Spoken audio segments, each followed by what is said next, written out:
నలమహారాజు దమయంతిల కథ.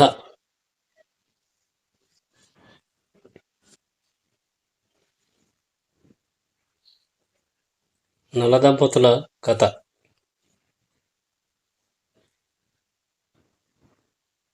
కథా కథనమునందు నిపుణుడైన నూతన మహర్షి శౌనకాది మునివర్యుల ఈ విధంగా చెప్పనారంభించారు.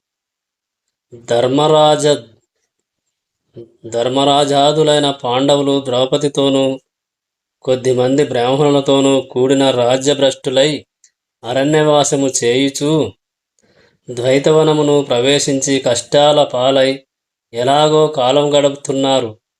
అక్కడికి తమను చూడ్డానికి వచ్చే అతిథి భాగ్యవంతులను యథావిధిగా అర్చించి అప్పుడు అక్కడ సంభవించే కందమూలాదులచే తృప్తులను గావించుచు వారిచే ఆశీస్సులు పొందుతూ కాలం కష్టాలతో వెళ్ళబుచ్చుతున్నారు. బృహదస్వ మునిరాక. ఒకనాడు భీమసేనుడు అన్నగారగు ధర్మరాజుతో దుర్యోధనాదులు చేసిన తప్పిదాలను ఉట్టంకించుతూ రెచ్చిపోయి మాట్లాడసాగాడు. అటువంటి భీమసేనుని చూసి ధర్మరాజు అనునయ వాక్యాలతో శాంతపరుస్తున్నాడు. ఆ సమయంలో మహానుభావుడైన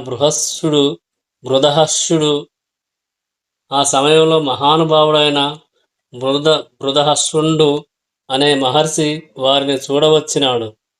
ధర్మరాజు ఆర్ఘ్యపాణ్యాదులతో మహామునికి ఎదురేగి పూజించి లోనికి తీసుకుని వచ్చి మర్యాదపూర్వకముగా విశ్రమింపజేసినాడు.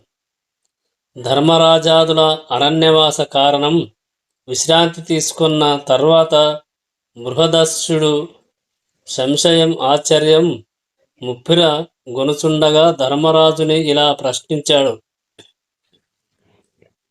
ఓ ధర్మనందన, ఇంత చిరుత ప్రాయంలో సమస్త రాజ్యాన్ని భోగభాగ్యాలని విడిచి క్రూర మృగాలకు అలవాటైన ఈ అడవిలో ఇలా ఎందులకు కష్టాలు అనుభవించుతున్నారు అని అడగ్గా ధర్మరాజు బృహదహస్యునికి ఇలా బదులు పలికాడు. ఓ మహాముని, మా పెదతండ్రి గారగు ధృతరాష్ట్రరాజు మాకు పంచి ఇచ్చిన రాజ్యభాగమును స్వీకరించి సంతుష్టిపడి ఇంద్రప్రస్థానమును రాజధానిగా చేసుకుని ధర్మబుద్ధి కలిగి న్యాయంగా రాజ్యపాలన గావింపుచున్నాము. సిరి సంపదలతో కూడి కీర్తివంతమైన మా పాలనను చూసిన దుర్యోధనుడు అసూయాగ్రస్తుడై మమ్ము ద్యూత క్రీడకు పిలిచి మా మాయోపాయమున విజయం పొంది అనంతరం ద్రౌపది మొదలుగు వారిని అవమానపాలు చేసి చివరికి అడవిపాలు చేసినాడు అని వినయ విధేయతలతో పలికి ఇంకా ఇలా అన్నాడు. ఓ మహాముని, మాలా ఇలా అరణ్య దుఃఖాల పాలైన వారు మునుపు ఎవరైనా ఉన్నారా అని అడగ్గా, ఓ ధర్మరాజా, ఉన్నాడు లేఖేమి. కష్టాలను అనుభవించు కాలం దాపురించినప్పుడు విధి విలాసం వికటించినప్పుడు ఎవరినైనను పలు రకాల కష్టాలకు గురి అవ్వాల్సిందే. విధికి మీరు వారు అని దయలేదు. నలుని కథ. ఆ ముని ఇప్పుడు నలుని కథ వివరిస్తున్నాడు. నలమహారాజు దమయంతుల కథ. పూర్వం నలుడను నిషధ దేశాధీశుడు నీవలనే కష్టకాలం దాపురించిన వేళ అరణ్యాల పాలు అయ్యాడు. భార్యకి దూరమయ్యాడు. పడరాని పాటలన్నీ పడ్డాడు. ఇందుకు చింతిల్లకు రాజా అతనిలానే మరలా రాజ్యాన్ని పొంది మహావైభవంతో రెట్టించిన భోగభాగ్యాలను పొంది నిశ్చాత్రణంగా ఆ సమాన కీర్తి ప్రతిష్టలతో అనంతకాలం నువ్వు కూడా రాజ్యం పాలన భావించుతావు అని పలుకుతున్న బృహర్ష మహామునిని చూసి ఆశ్చర్యవదనంతో ధర్మనందనుడు, అయ్యా మునివరా మునివరా, ఆ నలుడను వాడు ఎవరు ఎందులకు కష్టాల పాలైనాడు? ఆ కష్టాలనగా ఎట్టివి? వాటిని ఎలా దాటాడు? చివరికి రాజ్యాన్ని తిరిగి ఎలా పొందగలిగాడో ఆ కథనంతను సవిస్తారంగా చెప్పి నాకు ధైర్యం, ఉత్సాహం కలిగించు. ఈ మానస క్లేశాన్ని ధైర్యంగా ఎదుర్కోగలవాడను అని వేడగా ఆ బృహదస్యుడు అతని మాటలను విని కొంచెం సేపు కనులు మూసి యోచించి ధర్మరాజుని ముఖం వైపు చూస్తూ ఇలా చెప్పాడు. నలుడి కథ ఇలా చెప్పాడు. ఓ పాండవాగ్రజ, నిషధ దేశపు రాజైన వీరసేన మహారాజుకి కుమారుడు నలుడనువాడు రాజ్యపాలన ప్రజారంజకముగా చేస్తున్నాడు. ఆ రాజు పేద సాధులయందు దయా దానగుణాలు కలిగి బ్రాహ్మణులన్నా దేవతలన్నా భక్తి కలిగి యజ్ఞయాగాదులు చేస్తూ తేజోవంతుడు, పరాక్రమ సంపన్నుడు, శత్రు భయంకరంగా ధర్మయుతంగా ఉన్నవాడై కీర్తి ప్రతిష్టలతో రాజ్యం చేస్తున్నాడు. ఆ నలమహారాజు రూపవంతుడు, యౌవనవంతుడు అయి సకల సంపదలు కలిగి భోగభాగ్యాలను అనుభవిస్తున్నాడు. దమయంతి జన్మ. అదే కాలంలో విదర్భ దేశానికి ప్రభువైన మంచి గుణశీలాదులతో ఒప్పుచున్న భీమరాజు అనేవాడు ఏ సంతానం లేక దాన ధర్మాలు వ్రతాలు సంతానం కోరి చేస్తూ ధమనుడు అనే మహర్షిని సేవించుతున్నాడు. ఆ విధంగా భీమరాజు దంపతులు శ్రద్ధాభక్తులతో దమన మునిని సేవించుతూ చివరికి ఆయన దయకి పాత్రులై ఒక కన్యను పొందినారు. ఆమె దమయంతి అను పేరు కలిగి రూపం మంచి గుణాలు కలిగి దినదినాభివృద్ధి చెందుతున్న చంద్రరేఖలా పెంపొందుచుంచెను. నలదంపతుల కథ. దమయంతి యౌవన దశ. దమయంతి బాల్యానురూపం అయిన ఆట పాటలతో విలసిల్లుతూ మంచి అవయవ సౌష్ఠవం కలిగి చక్కటి శుభలక్షణాలు కలిగి మందస్మిత వదనార విందాలు కలిగిన నూరుగురు సుకరాండ్రతో కూడి ఆడుతూ పాడుతూ యవ్వన దశలోనికి చేరింది. తల్లిదండ్రులకు సంతోషం చేకూరుస్తూ ఉండగా ఆమె యొక్క గుణశీల రూప సంపదలు కర్ణాకర్ణికగా లోక మందంతటను ప్రచారం కావచ్చెను. ఎందరో రాజకుమారులు ఆమె యొక్క గుణగణాలని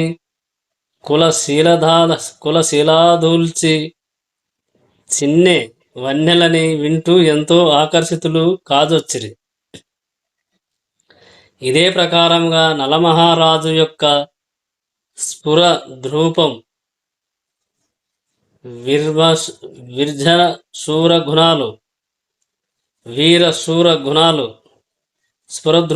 వీరశూర గుణాలు కీర్తి ప్రతిష్టలు నల్గుడిలా చందన మారుతంలా వ్యాపింపజొచ్చెను. నలుడు దమయంతిని ప్రేమించుట విరివిగా లోకంలో ప్రచారంలోకి వచ్చిన దమయంతి యొక్క గుణావిశేషాలను కర్ణాకర్ణికగా వింటున్న నలుడు ఆమె యందు ప్రేమ కల వాడయ్యాడు. దమయంతి యొక్క రూపశీలాదులు నలుని మనస్సులో ఇట్టే చోటు చేసుకొని అతని మనస్సుని కలవరపరచసాగెను. దమయంతి ఒక సౌందర్య దేవతగా, ఆరాధ్య రూప సుందరిగా, అతిలోక లావణ్య యవ్వన ప్రతిభా సమానురాలిగా నలుని మనస్సులోని కలల పంటగా అయి నలుని మనస్సుకి ఏం తోచని పరిస్థితి ఎదురైంది. అటువంటి పరిస్థితిలో ఏదైనా వినోదం కోసం తన సుందరోద్యానవనంలోకి విహారణార్థంగా నలుడు వెళ్ళాడు. అంతటా అక్కడ అందంగా బారులు తీరి ఆకాశం నుంచి భూమి మీదికి దిగివచ్చి నలుడు దిగుడు బావి చెంత విలాసోల్లసాలతో రాయంచల గుంపు తిరుగాడసాగింది. ఆ మనోహర దృశ్యాన్ని తిలకిస్తున్న నలరాజు ఆశ్చర్యపడుతూ వాటిని చూసి ఆనందపడుతూ ఆ రాజా హంసల వైపు పరుగు తీశాడు. ఆ హంసలు ఒక్కుమ్మడిగా అందచందాలు చిందిస్తూ ఆకాశం వైపు పరుగు తీశాయి. కాని అలా ఎగిరిపోతున్న హంసల గుంపు నుంచి ఓ హంస పారిపోతున్నట్లు తడబడుతున్న నడకలతో మందగమనంతో ఉండెను. వయ్యారపుటడుగులతో మెల్లగా వెళ్ళి ఆ రాజు హంసను చల్లగా నలచక్రవర్తి చేజిక్కించుకొనెను. ఆ రాజహంసయు భయం నటిస్తూ బిత్తరగా చూస్తూ అమాయకంగా మనుష్య భాషణంతో ఇలా అంది. నలుడితో రాజహంస పలుకులు: అయ్యా నిషిధరాజా, నేను స్వచ్ఛందంగా ఆకాశంలో తిరుగాడే హంసా శాబకాన్ని. నా తోడి హంసలతో ఎగురలేక బలిమి లేమింజేసి వెనుబడిపోతిని. ఇన్ని పలుకలేల నన్ను విడిచి పుచ్చుము. అట్లు చేసినచో నే నీకు ప్రత్యుపకారం చేయగలదానను. నాకే కీడు చేయక నన్ను విడిచితివా? నీ మనఃప్రియురాలైన దమయంతికి నీ గుణ ఘన వైభవ రూప సౌందర్యాదులను వర్ణించి చెప్పి నీ యందు అనురాగం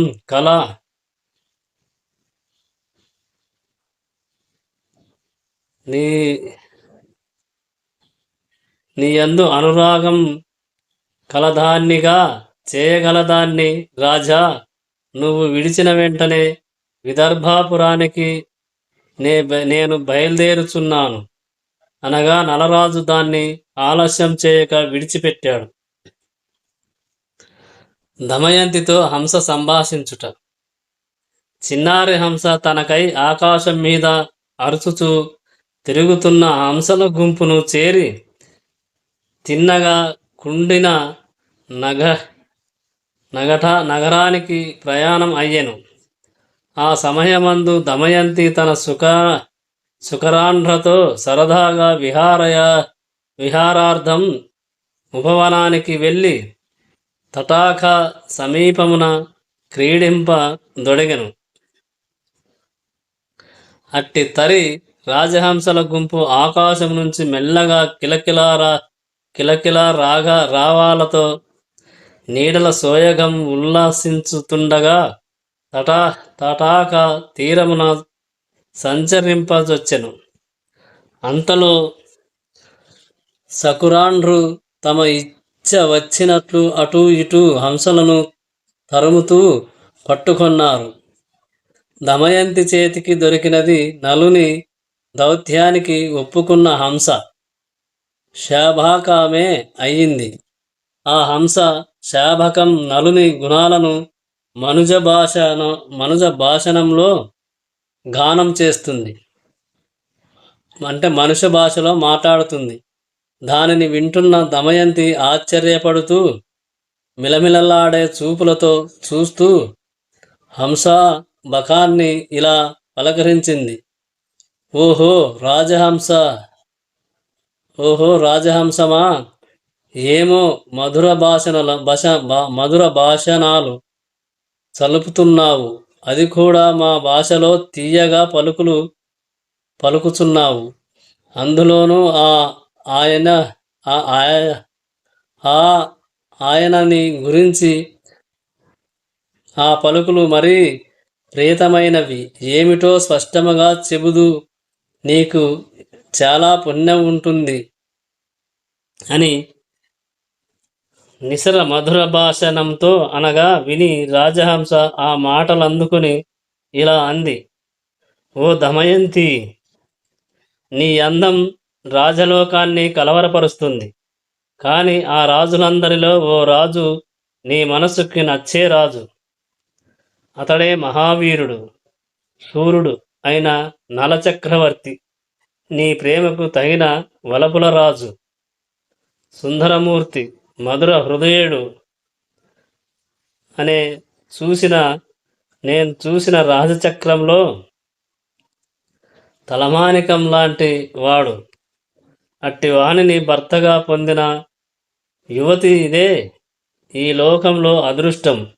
అన్నింటా ఆ రాజుకి నీకు సంబంధం సార్థకమైనది.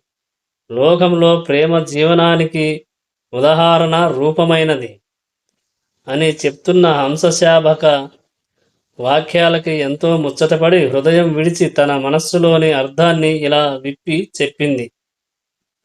ఓ సుందర రాజహంసమా, చాలా సంతోషం. నీ సంలాపనం నా మనసుకి పరమానందాన్ని కలిగించింది. నా మనసులో గల నలుని గురించిన భావాలు అవి నువ్వు చెప్పినవి. మరి నా ఈ ముగ్ధ సందేశాన్ని నిషిధరాజుకి నా కథని గూర్చిన రీతిగా చెప్పి పుణ్యం కట్టుకో. నీకెన్నో కృతజ్ఞతలు అంటూ హంసశాబకాన్ని దమయంతి విడిచింది. ఈ విధముగా నలునికి దమయంతికి ప్రేమ సందేశాలని అందించి వారి లేత ప్రేమల బంధాలని దృఢతరం చేసి తన దారిని పోయింది ఆ రాజహంస. ఈ రాజహంసని సందేశ చతురారాలని శ్లాఘించవలసి ఉన్నది. నలునిలో దమయంతి సుందర రూపాన్ని, దమయంతి మనస్సులో నలుడి మనోహరాకారాన్ని రేఖాకృతలుగా గానం చేసి వారిద్దరిని ఏకం చేసింది హంస. అలాంటి తరుణ హృదయాల్లో అసలు ప్రేమే ఎంతో చిరులతల్లాంటిది. ఇలాంటి సుందర సన్నివేశాలతో కూడిన ప్రేమలు ఇంకా ఇంకా ఎంతో మురిపాలతో ముదిరిపోతుంటాయి. సరిగ్గా నలదంపతుల విషయంలో ఇదే జరిగింది. నలుడిలో దమయంతిని గూర్చిన మనోభావ వృక్షం దమయంతిలో నలుడి గురించి భావల కలగములు ఎన్నెన్నోగా హెచ్చు పెరుగుతున్నాయి. హంస ఆశీస్సులతో పెరిగే ప్రేమ పాశాలలో బద్దులైపోయారు నల దమయంతులిద్దరూ. ఆనాటి నుంచి దమయంతి నలుడి తలపులలో చిక్కి పోజొచ్చింది. చెలికత్తెలతో ఉల్లాస విలాస సంసాలాపాలు చాలా తగ్గించేసింది. ఏకాంతంగా ఏదో తలపోయసాగింది. ఆ అలంకరించుకోవడంలో అశ్రద్ధ వహించింది. నిషధపురం వైపే చూపు, అదే తలంపు. అతడే హృదయ వినోద పారాయణుడు. ఇలాంటి వైనాన్ని పసికట్టిన వనితలు దమయంతి మనోవేదనకు కారణాలను విదర్భదేశ ప్రభువైన భీమరాజుకి ఎరింగించారు.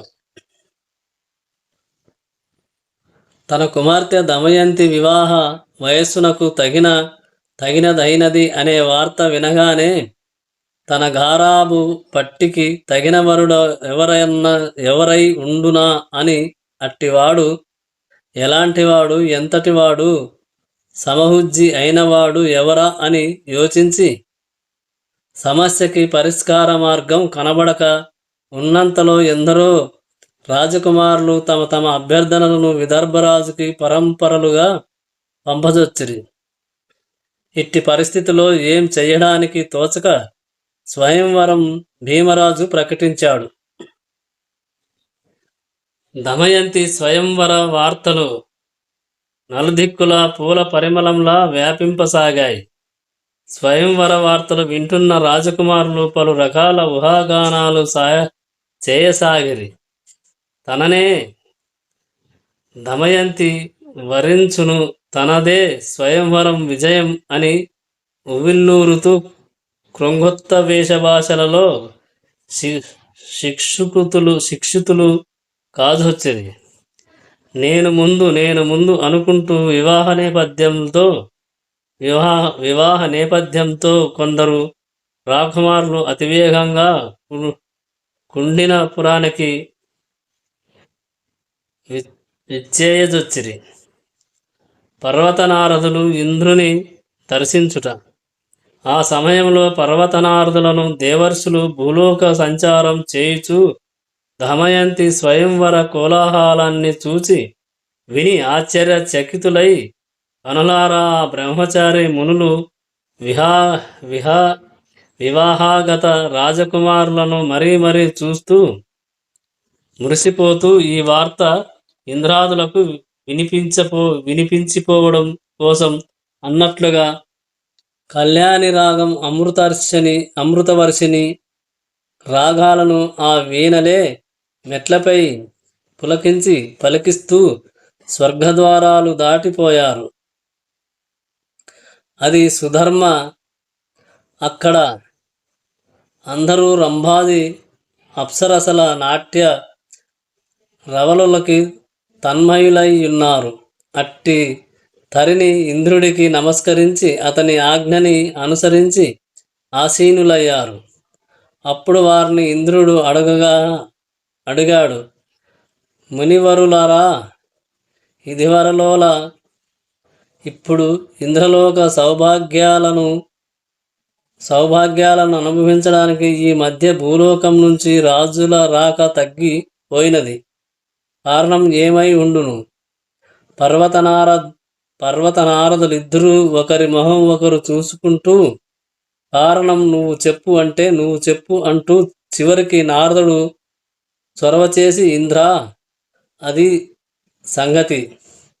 ప్రస్తుతం విదర్భరాజు యొక్క కుమార్తె దమయంతి, ఆమె కోసం స్వయంవరం ప్రకటించబడింది. రాజులందరూ ఆ అతిలోక సుందర నారీమణిని చేపట్టడం ఒక అదృష్టంగా భావించి ఆ దమయంతి బద్ధచిత్తులై ఇతర లోకాలు సుఖాలు అన్న మాటే మరిచారు. దమయంతి స్వయంవరం అన్నదే నాదం, అదే నినాదం అని చెప్తుండగా ఇంద్రుడు ఆ ఇద్దరు దేవర్షులను వీడ్కోలిపి తాను కూడా ఆ స్వయంవరంలో ఓ అభ్యర్థిగా కాదు, తనతో పాటు యమ ధర్మరాజును, వరుణులను, కుబేరుల్ని కూడా వెంటబెట్టుకుని వెడితే బహుబాగుంటుంది, బేషుగ్గా ఉంటుందని యోచించి గబగబా ఆ మిగిలిన దేవతలను కూడా ఆకాశయానం చేస్తూ దమయంతి నివసించే కుండిన నగరం వైపు దోవపట్టారు. దేవతల నలుడితో సంభాషించుట.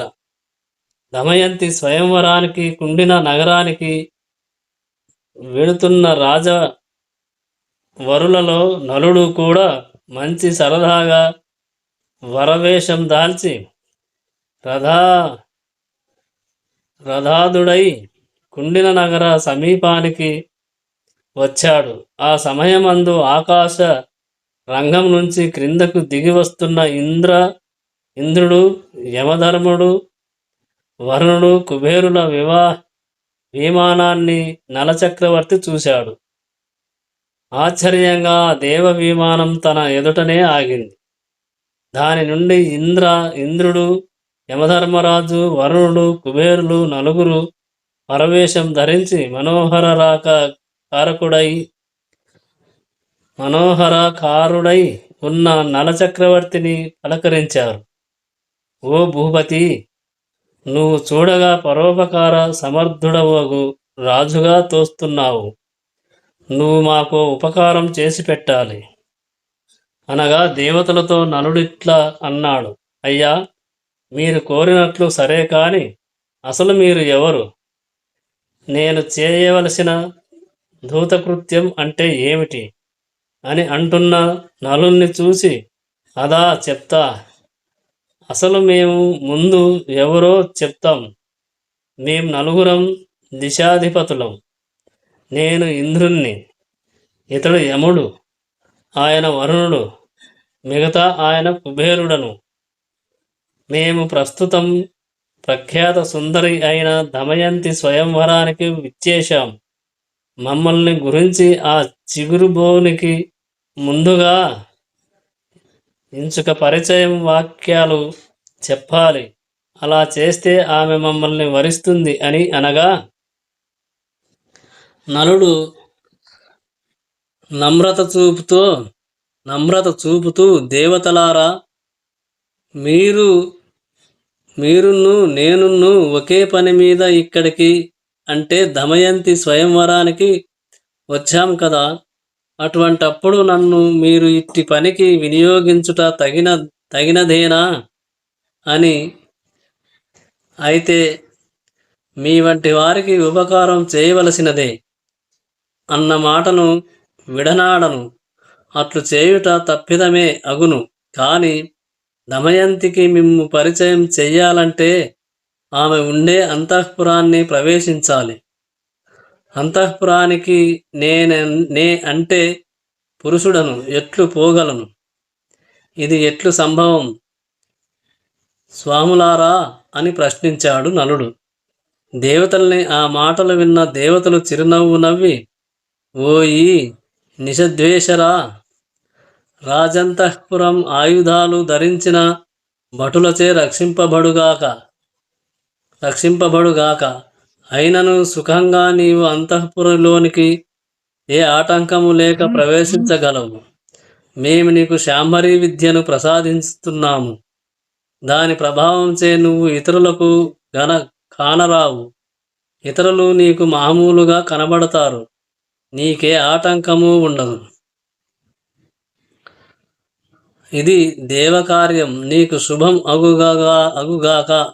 మేమిచ్చటనే నీ రాకకై ఎదురు చూస్తూ ఉంటాం. కార్యసిద్ధితో తిరిగి రమ్ము.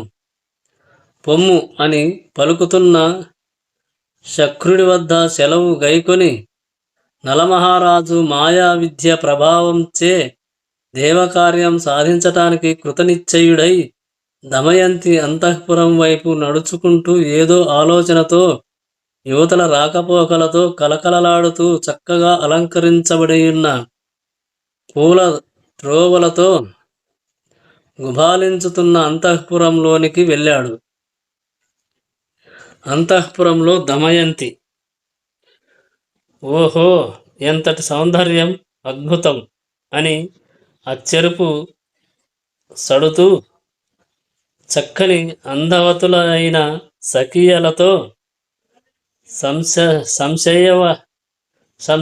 సంశయమానురాలై ఉన్న దమయంతిని వెన్నెల కుప్పలులా, కమ్మని కలువల రాసులలా, నవ్వుల శోభగుల మూర్తిలా అల్లంత దూరంలో కనుల వైభవంగా దర్శించాడు. కొద్దిసేపు అలా చూస్తూ నిశ్చేష్టుడై కింకిర్త వ్యథామూఢుడై నిల్చుండిపోయాడు.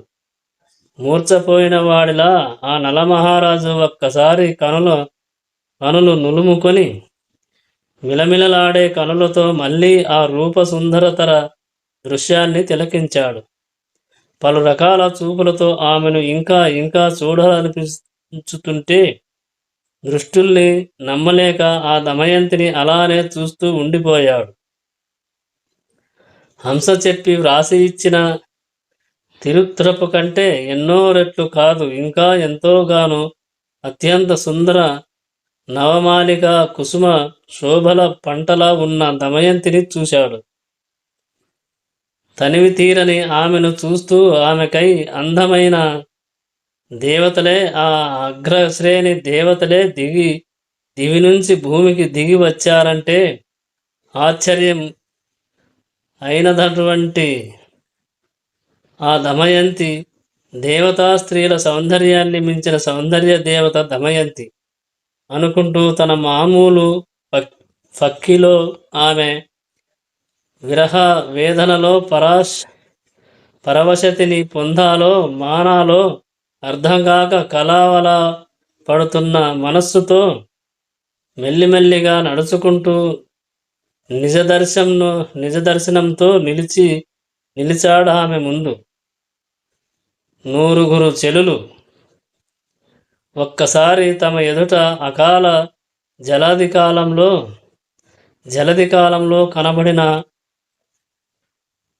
హరివిల్లులా దర్శనం ఇస్తున్న నలుల్ని చూశారు. చూడగానే శృంగారరస ప్రవాహ తరంగాలలా ఉన్న ఆ సకురాండ్రందరూ లేచి నిలబడి ఆ రాజుకి పేరుతో స్వాగతం పలికారు. అగ్రశ్రేణ సుందరకారుల పోలికలతో అంటే మధునుడో వైజయంతుడో అన్నట్లుగా ఉన్న నలమహారాజుని ఎదుర్కొని తీసుకువచ్చి చక్కని ఆసనంపై కూర్చుండజేశారు. అతన్ని చూస్తున్న దమయంతి మానసిక ఆందోళన,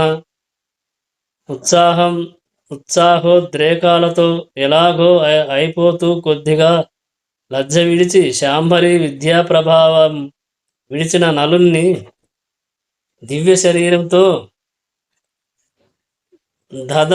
దగ మెరుస్తున్న రాజుని దమయంతి చెమ్మగిల్లిన కళ్ళతో పరవశమైన చూపుల్ని అతనిపై బలికించుతూ కలకంఠస్వరంతో సుధుక్తులతో పలకరించింది. నలదంపతుల సంభాషణం. ఓ మహారాజా, కట్టుదిట్టమైన కాపలా ఏర్పాట్లతో రక్షింపబడుతున్న ఈ అంతఃపురంలోనికి నీ వంటి మహాపురుషుడవు ఏ కారణంగా వచ్చియుండుట జరిగినది అని దమయంతి ప్రశ్నించింది. ఓ విదర్భరాజ కన్యారత్నమా, నలుడు అంటూ ఉన్నాడు. ఇంద్రుడు, యముడు, వరుణుడు, కుబేరులు నీ స్వయంవరానికి నిన్ను అంటే నీ మధురాకృతిని వలచి వచ్చారు. ఆ దారిగా నేను వస్తుండగా వారు నన్ను ఆపి తమ కోరికను చెప్పి నిన్ను ఒప్పించడానికి దూతగా శాంభరీ విద్యను వసంగి నీ చెంతకు పంపారు నన్ను. ఆ శాంభరీ విద్య ప్రభావం కారణంగా ఇతరుల కంట పడకుండా స్వేచ్ఛగా ఈ అంతఃపురానికి రాగలిగితిని. ఓ దమయంతి, నువ్వు ఆ నలుగురు వెల్పులలో ఒకరిని చేపట్టి వారి ఇష్టానికి పాత్రురాలు అయి సుఖించు అంటున్న నలుని వైపు చూస్తూ ఇలా అంది ఆ విదర్భ రాజకుమారి. ఓయ్ హృదయనాథ నలరాజా, మునుపు రాజహంస చే మీ ప్రేమని తెలుపుతూ కబురు పంపిన ఆ రాజకుమారులే కదా ఆ హంస మీ విషయాలను నిండుగా వాకృచ్చింది. కనులు నీరు నింపుతూ కంఠం సరిచేసుకొని మళ్ళా ఇలా చెప్పసాగింది. ఆర్య, నా హృదయాన్ని, మీ అందలి నా అనురాగాన్ని రాజహంసచే కబురు పంపిన ముగ్ధురాలను, అది మీ అందలి అనన్య ప్రేమచే చేసిన నా నిశ్చితార్థం. హంస మీ ఛాయాచిత్రాన్ని తన ముక్కుతో రాసి చూపింది.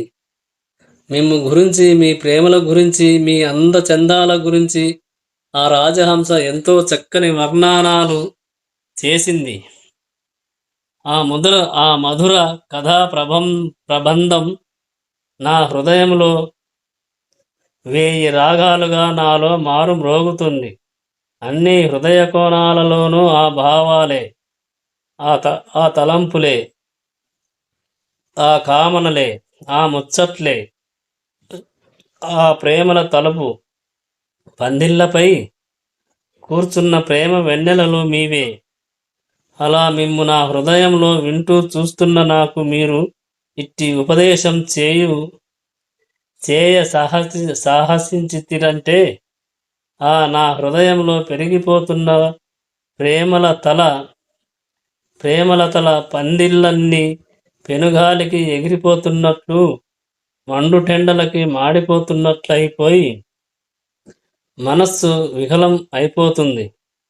ప్రభు, నన్ను హంస సాక్షిగా మీకు అర్పించుకున్నాను. మిమ్ము గురించి, మీ అభిప్రాయాల గురించి, మీ నిర్ధారణలను హంస ఎంతగానో దృఢపరిచింది.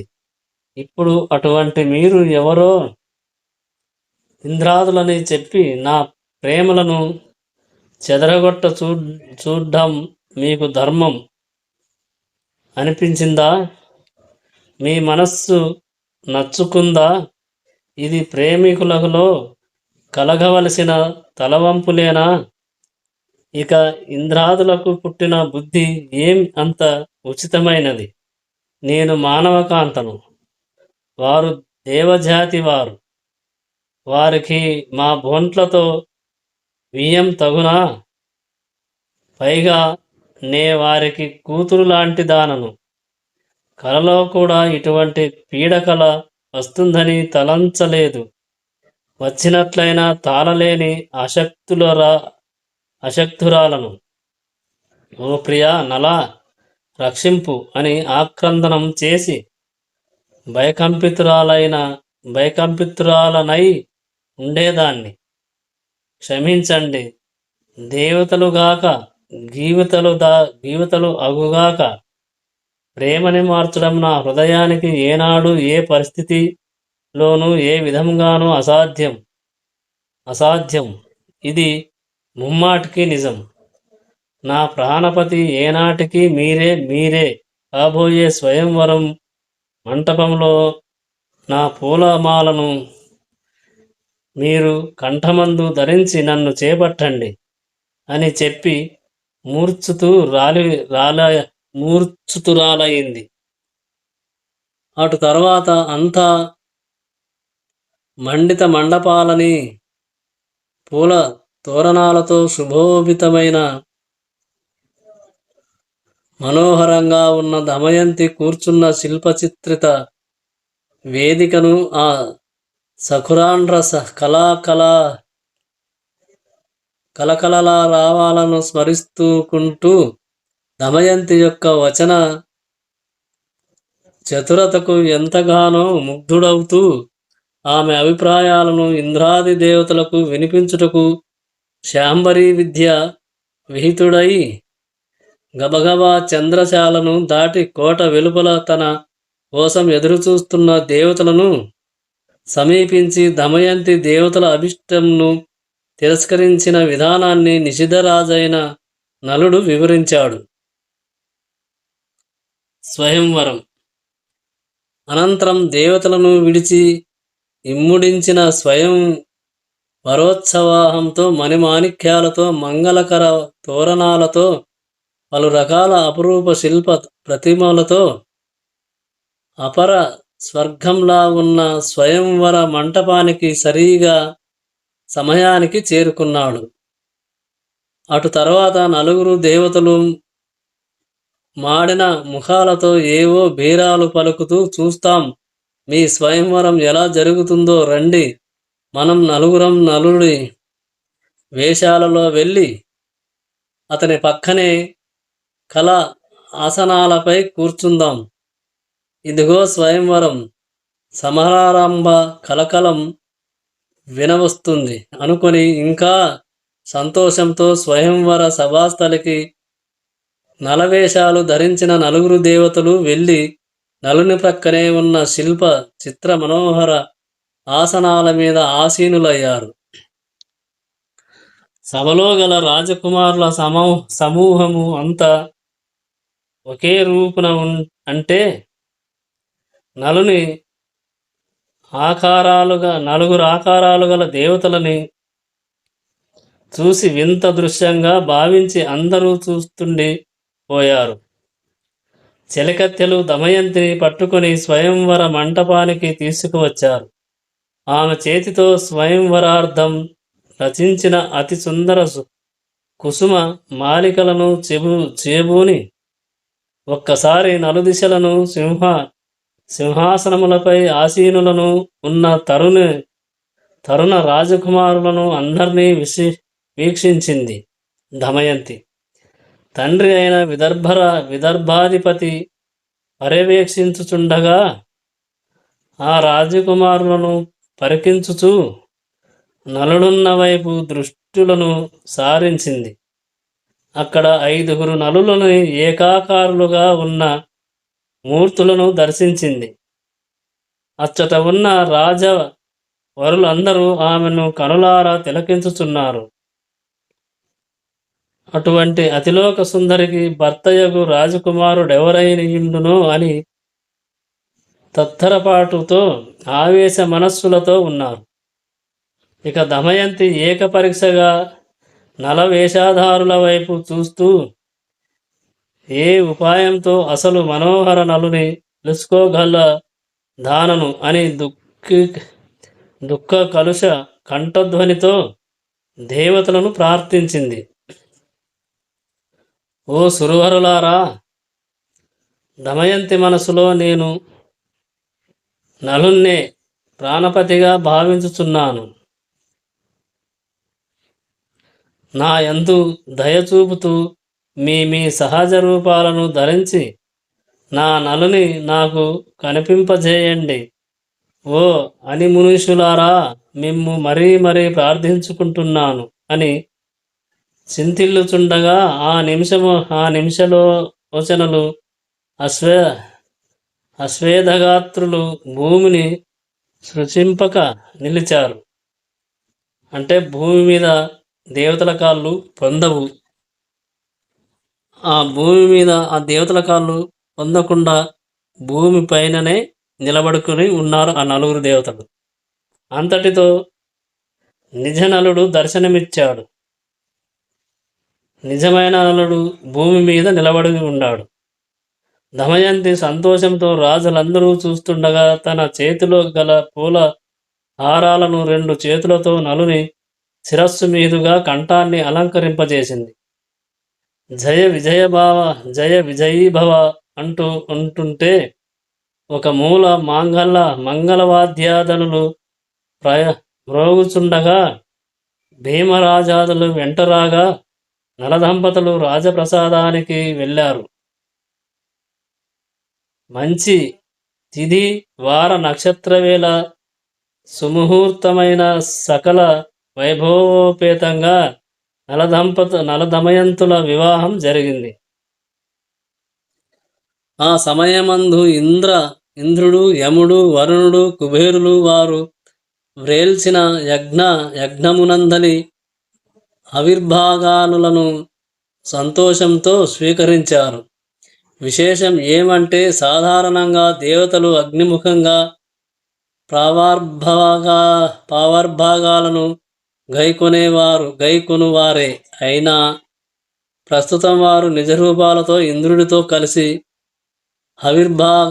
ఆవిర్భాగాలను స్వీకరించారు.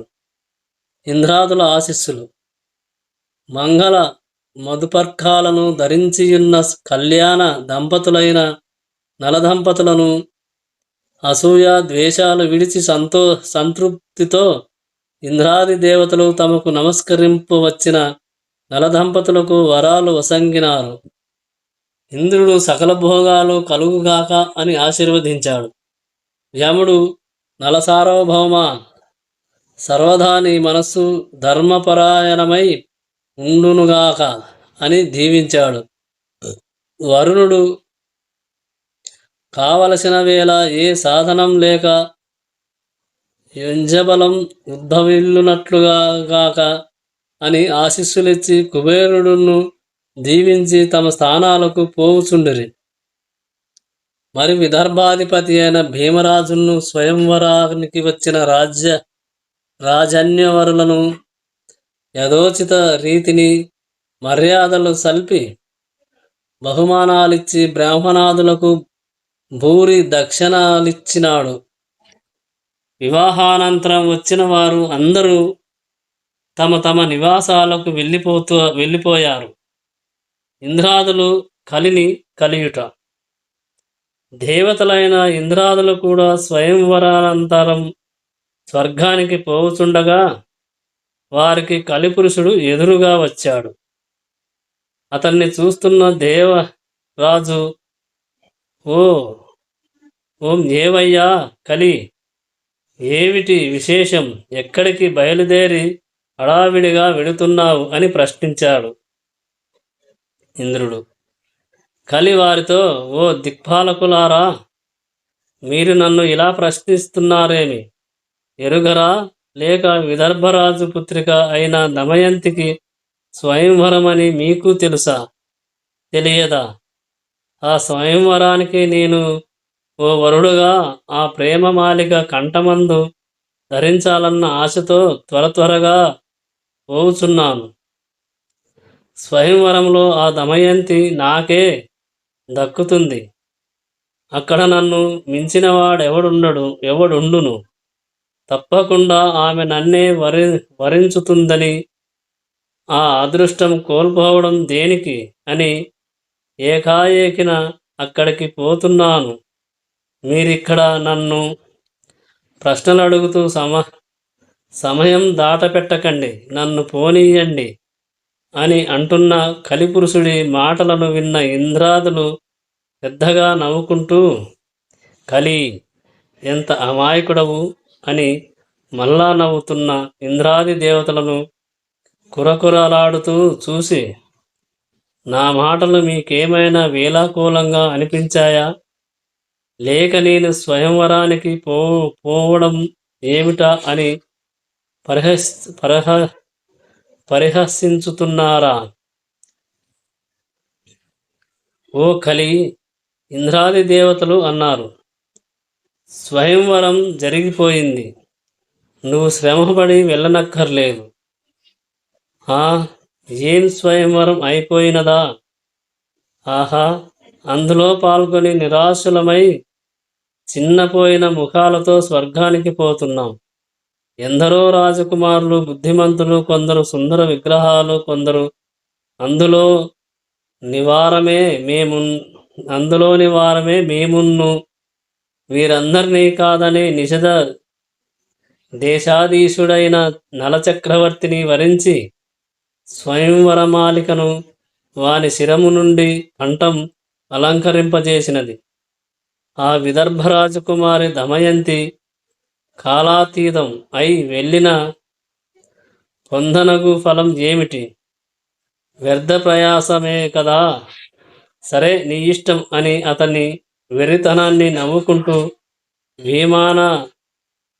విమానరూఢులై తిరిగి స్వర్గం వైపుగా ప్రయాణం సాగించారు. ఇంద్రాదుల మాటలు వింటున్న కలిరాజు నిలువున హతాశుడైపోయాడు. ఏం చేయక విషణ్ణుడై ఒక్కసారి అలాగే నిల్చుండిపోయాడు.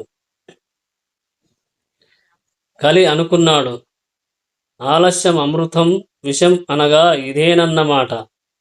ఎటువంటి తరుణం దాటపెట్టకున్నను నే పొందవలసిన అదృష్టాన్ని ఎవడో పనికిరానివాడు తన్నుకుపోయాడు. ఆ ఉప్పుల కుప్ప నాకై వేచి ఉండి ఆ స్వయం వరమాల నా కంఠాన్ని అలంకరింపజేస్తుందనుకున్నా. నలుడో గిలుడో దద్దమ్మగాడు చూస్తా ఆ ముద్దుల గుమ్మతో కాపురం చేసి ఎలా సుఖిస్తాడో. ఇలాంటి డింబకుడి అంతటి అలాంటి ఆమెను వివాహానికి కోరి ప్రేమించి ఏం చెయ్యగలడు? అహహ, అములాంటి గొప్ప వాళ్ళు పొందదగిన ఫలాన్ని ఇలాంటి అల్పుగుడు చేపట్టి మిడుముల పాలు కావడం కంటే చేయదగినదేముంది? నలదంపతులను మాయోపాయంతో విడదీసి పలు కష్టాలు పెడతా, రాజ్యభ్రష్టుని చేసి పారేస్తా అని తలచి కోపంతో కదిలిపోయాడు ఉపాయం యోచించుకుంటూ. అనంతరం నలుడికి ఇష్టం ఏమో ఆలోచించి, జూదం అడ్డం అంటే నలునికి మహావ్యసనం అని గ్రహించి ద్వాపరుడన్ను వాణ్ణి పాచికలలో ప్రవేశించమని, ఆ పాచికలు పట్టుకుని నిషధ రాజ్యంలో ప్రవేశించి సమయం కోసం నలుని వెంటాడుతూ పరిభ్రమిస్తున్నాడు కలి ముసలు కొడుతూ. దమయంతిని తీసుకొని నలమహారాజు తన రాజ్యానికి వచ్చి పలు రకాల యజ్ఞయాగాదులు విశేష దక్షిణలిచ్చి పుణ్యకర్మలయంది ఇష్టుడై నలుడు కాలం గడుపుతున్నాడు. నలుడు కలితో తలబడుట. నలుడిపై పగబూనిన కలి ఎట్లాగైనా నలుని పలు రకాల ఇక్కట్ల పాలు చేయాలనే చెడు సంకల్పంతో నలుని రాజ్యం అంతటా దురాచారాలను వెదుకుచూ తప్పులను పట్టడానికి ప్రయత్నించుతూ ఆ ప్రచారంతో అదృశ్య రూపంలో పరిభ్రమించుతున్నాడు. ఇది ఇట్లా ఉండగా నలదమయంతులకు ఒక కుమారుడు ఒక కూతురు జన్మించారు. ఆ రాజకుటుంబం ఏ విధంగానూ కుదవ లేకుండా సంతోషంగా ఉంటున్నారు. కష్టాలు రాబూనినప్పుడు ఎంతటి వారికైనా బుద్ధులు పెడదారి పడతాయన్నట్లుగానే నలుడు ఒకసారి సంధ్యాకాలం సమీపిస్తున్నదని త్వరపడుతూ గబగబా ఉదక స్వర్మ చేసి పాదాలను కొద్దిగా కడుక్కోవడం విస్మరించి సంధ్యోపాస్తి సలిపాడు. అశుచిగా చేసిన అటువంటి అకార్యానికి పాల్పడ్డ నలుని గమనించి మంచి సమయం దొరికిందని నేను వెంటనే నలుని ఆవహించాడు కలి. ఆ కాళ్ళు సరిగా కడుక్కోక కొంచెం తడవక ఉంటే ఆ కలి నలమహారాజులోకి ప్రవేశించాడు. అనంతరం నలునికి ప్రియబంధువగు పుష్కరుడను వాని చెంతకు పోయి తన చెడు తలంపుకు అనుగుణంగా కలి పుష్కరుడితో మంతనాలు చేయడం మొదలుపెట్టాడు. దుష్టులు తోడ్పడడం సహజమైనదే కదా. కలి పుష్కరుల దురాలోచన. కలి పుష్కరుని సమీపించి నమ్మకం కలిగించేలా మెలుగుతూ అతనితో ఇలా అన్నాడు: ఓయి పుష్కరా, ఏమిటి నువ్వు ఇలా మందంగా ఉన్నావు? నీకు అదృష్టం పట్టబోతుందన్న సంగతి తెలుసుకో. ఆ మాటలు విన్న పుష్కరుడు కలితో, నీ మాటలు నాకు అర్థం కావడం లేదు, కొంచెం సూటిగా చెప్పు. నాకు అదృష్టం పట్టడం ఏమిటి? అదెట్లు సంభవం? చెప్పు అని కొంచెం దగ్గరగా వెళ్ళి ఆశగా అడిగాడు. దానిపై కలి అన్నాడు: పుష్కరా, నేను యుక్తి చెప్తాను. నువ్వు అలా చేశావా నీ అదృష్టం పంటకొస్తుంది. నువ్వు ఇంద్రభోగాలతో తులతూగగలవు సుమీ. పోతే మీ విషయంలో నువ్వు చేయవలసింది కొద్ది మాత్రమే. అది అంటే ఆ పని చాలా చిన్నదే అయినా చాలా గొప్పది, పైగా అసాధ్యం అయిందను కూడా. పుష్కరుడన్నాడు: అదెట్లు? పుష్కరుడన్నాడు: కంగారు పడక జాగ్రత్తగా విను మరి. నీకు కొన్ని మాయా పాచికల్ని ఇస్తాను. వాటిని తీసుకొని నలుడి దగ్గరకు వెళ్ళి సరదాగా జూదానికి రమ్మని పిలు. జూదం అడ్డం అంటే మంచి ఇష్టం. జూదం ఆడడం అంటే కలికి మంచి ఇష్టం ఉన్నవాడు కనుక నలుడు కాదనడు. పైగా నేను అతన్ని ఆశ్రయించి ఉండి సరే అనిపిస్తాను గదా. ఆ అక్ష క్రీడలో ఈ మాయాపాచికలను ఉపయోగించు. అతనిలో ఉండి ప్రతి పదంలోనూ నీ వైపు మొగ్గేలా నే నాటకం ఆడిస్తా. ఆ పాచికలు మన ఇచ్చ వచ్చినట్లు మారుతాయి. అప్పుడు విజయం మనది. మెల్లిమెల్లిగా ఒక్కొక్కటి ఒడ్డేలా ఆవేశం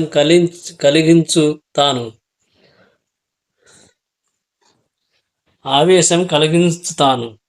క్రమంగా జూదమాడినంతసేపు ప్రతి క్రీడలోనూ గెలుపు మనది, ఓటమి అతనిది. అప్పుడు నువ్వు పుష్కర మహారాజువి. ఆ కలి వేలా అవలయత అఖిల వేలా అవలయత సర్వం సహా చక్రానికి నువ్వే సార్వభౌముడవు. సమస్త రాజైశ్వర్యాలతో సకల రాజభోగాలను చిత్తుగా అనుభవించు. దేశ ప్రజలు నీ మీద, నీ పాలన మీద ముక్కువ పడేలా నే ప్రచారం సాగించుతా. అయితే ఏ దుష్ట వ్యసనాలకి మాత్రం పోకు. ఊరికే నువ్వు అలా ఉండు. నేను నీకు కావలసినవన్నీ సాధించి నిన్ను పెద్ద చేసి నీకో పెద్ద స్థానం లోకంలో కలిగిస్తా. జయ విజయీభవ, ఇవిగో పాచికలు తీసుకో అని ఇచ్చి పుష్కరమహారాజుకి జై అంటూ కలి మాయమై ఎటో పోయినాడు. ఈ పథకానికి ఎంతో సంతోషించి పొంగిపోతూ తన మనస్సులో ఇలా అనుకున్నాడు. అదృష్టం తన్నుకు రావడం అంటే ఇదే అనిపిస్తుంది. లేకపోతే ఏ పని పాట లేక గోళ్ళు గిల్లుకుంటూ ఆ అరుగు మీద అక్కడ ఆంబోతులా నిద్రపోతూనే మేల్కొంటూనో రోజులు చిక్కాగ్గా ఉండి గడుస్తున్న కాలంలో సామంతరాజుగా కూడా ఉండడానికి పనికిరాని నాకు ఆహా సార్వభౌమత్వము! వాహ్, నా అదృష్టమా! జై! మనుష్యుడి జీవితంలో ఒక్కొక్కడికి ఓ దశ అందుకుంటుందంటారు. అలాంటిదేదో వచ్చింది. నలుడైతే చాలా గొప్పవాడు, మంచివాడు. అతనితో పోల్చి చూస్తే నాలో ఒక్క మంచి గుణం కూడా లేదని నాకే తెలుసు. ఇలాంటి అర్ధాంతరపు సిరి సంపదల వల్ల నా బ్రతుకు ఏమవుతుందో అటువంటి నలరాజుని మాయ చేయడం తప్పే కదా. అసలు నే పుట్టింది తప్పులు చేయడానికే. లోకంలో నా బోటిగాడు కలిలాంటి వాళ్ళు ఉంటారు. ఇలాంటిదే మా జీవిత లక్ష్యం. లోకగమనంలో మా లాంటి భ్రష్టులకి కూడా ఒకసారి మంచి రోజులు వస్తుంటాయి. అటువంటప్పుడు మా లాంటి విధవలందరినీ పైకి తీసుకొస్తాం. ఇప్పుడునే చేసే పని ఏమిటి? నా చుట్టూ ఉన్న వాళ్ళెవరూ వట్టిబోడి మాయగాళ్ళు. వాళ్ళందరికీ నీ పెద్ద పదవులు ఇవ్వాలి. ఇస్తాను కూడా. మేము అందరం ప్రఖ్యాత మాయావులలో పెద్దవాళ్ళం. మా అబ్బ రాజు అంటే తాగుడు కొట్టు దగ్గర ఉంటూ వ్యభిచార స్త్రీలని వేలాకోలాలలాడే చెవట లేడు. వాడే రేపటి నుంచి మండలాధిపతి. రాత్రిళ్ళప్పుడు చిన్న కత్తి పట్టుకు హాస్యగాడిలాగా బూతులరుస్తూ ఎవడ్రా సంచేస్తా అని పాచి సంతల్లో తిరిగే తాతలగాడు లేడు. వాడే రేపటి నుంచి మహామండలాధిపతి. వ్యాపార అంగళ్ళ దగ్గర కర్ర పెత్తనం చేలాయించేలా మల్లిగాడు రేపటి నుంచి మల్లేశ్వర